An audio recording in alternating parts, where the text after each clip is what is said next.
Praise the lord. నిన్న నేడు నిరంతరం ఏకరీతిగా ఉన్న యేసుక్రీస్తు ప్రభుల వారి అతి పరిశుద్ధ నామములో మీరు అన్ని విషయములలో ఆశీర్వదించబడుదురుగాక. ఆత్మలో వర్ధిల్లుచు సౌఖ్యముగా ఉందురుగాక. ఈ దినపు యేసయ్య జీవపు మాట ఆదికాండము 46వ అధ్యాయం 4వ వాక్య భాగం. నేను నీతో కూడా వచ్చేదను.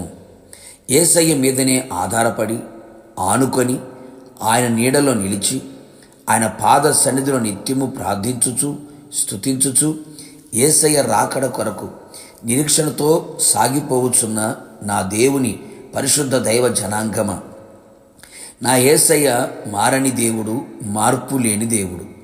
కాలములు మారిన, మనుష్యులు మారిన, ప్రకృతిలో పెను మార్పులు జరిగిన యేసయ్యలో మార్పు లేదు, మార్పు రాదు. అందుకే మనము లయము కాలేదు. ఆయన చేసిన వాగ్దానములు మార్పు లేనివి. మనం మారిన ఆయన మారని దేవుడు. మన ఎడల ఆయనకున్న ప్రేమ దయ గొప్పది, మారనిది. మనలను ఆయన ఎంతో ప్రేమించి ఉన్నాడు. అందుకే నీతో కూడా రావాలి అని ఆశిస్తూ ఉన్నాడు.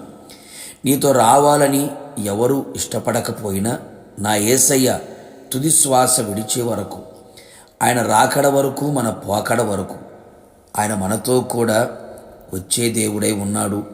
నీతో కూడా ఉండే దేవుడై ఉన్నాడు. ఎంత గొప్ప దేవుడు కదా! యేసయ్యకే స్తోత్రము కలుగును గాక. ఆయనకు కృతజ్ఞులమై ఉందుము గాక. ఈ అపాయకరమైన చెడు దినములలో, దుర్దినములలో, అపవాది ఆగడములకు అంతులేని ఈ దినములలో మనతో కూడా ఆయన రావాలి, ఆయన ఉండాలి. ఆయన తోడు మనకుంటే అంతే చాలు కదా. ఆయన మన ముందు ఉంటే మనకు భయమే లేదు కదా. సదాకాలం యుగ సమాప్తి వరకు మీతో కూడా ఉందును అని వాగ్దానం ఇచ్చినవారు, కన్నవారు, కడుపున పుట్టినవారు, తోడబుట్టినవారు, నమ్మినవారు, ప్రేమించినవారు ఎవరు నీతో రారు, రాలేరు. అంతము వరకు ఉండరు, ఉండబోరు. ఏదొక రోజున, ఏదొక సమయములో నీకు దూరమైపోతారు. ఈ లోకాన్ని విడిచిపెట్టి వెళ్ళిపోతారు. భయపడకు దేవుని బిడ్డ, నీతో కూడా వచ్చువాడు నీ దేవుడైన యేసయ్య. ఆయన సర్వశక్తి గల దేవుడై ఉన్నాడు. నిన్ను విడువడు, ఎన్నడూ ఎడబాయడు. నీ శ్రమలలో, నీ శోధనలలో, నీ ఇరుకు ఇక్కట్లలో, నీ వ్యాధి బాధలలో, నీ కష్టాలు, నీ కన్నీలలో, నీ ఒంటరితనములో, ప్రతి పరిస్థితిలో నీతో కూడా ఆయన ఉండును.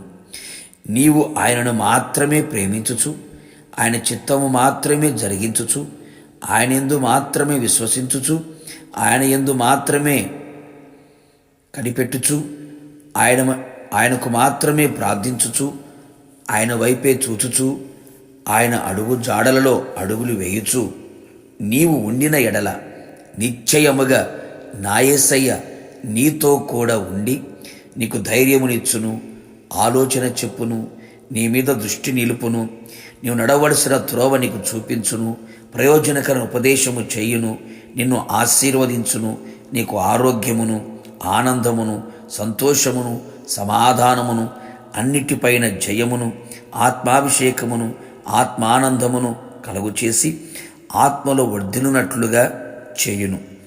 నిన్ను తలగాను పైవానిగా ఉంచి నిన్ను ఘనపరిచి నిన్ను గొప్ప చేయును. నిత్యములో ఆయనతో కూడా యుగయుగములు నిలిచి ఉన్నట్లుగా ఆయన చేయును. ప్రార్థన. అత్యంత కృపగలిగిన మా ప్రియ పరలోకపు తండ్రి, నీ పరిశుద్ధమైన పాదములకి కోట్లాది స్తోత్రములు చెల్లించుచున్నాం. శిరస్సు వంచి నమస్కరిస్తున్నాం. గడిచిన కాలమంతా మీరు మమ్మల్ని కాచి కాపాడుతూ వచ్చారు. మరొక నూతన సంవత్సరములో మేము అడుగుపెట్టినట్లుగా చేసి మా జీవితానికి ఒక నూతనమైన కార్యాన్ని మీరు చేయబోతున్నారు. అందును బట్టి స్తోత్రం. నేను నీతో కూడా వచ్చేదను అని మీరు వాగ్దానం ఇచ్చి ఉన్నారు. ఈ సంవత్సరమంతయు, జీవిత కాలమంతయు, ప్రతి దినము, ప్రతి గడియ, ప్రతి నిమిషం, ప్రతి క్షణం మీరు మాతో కూడా ఉండమని కోరుకుంటున్నాం యేసయ్య. మాతో కూడా రమ్మని ఆశిస్తున్నాం యేసయ్య.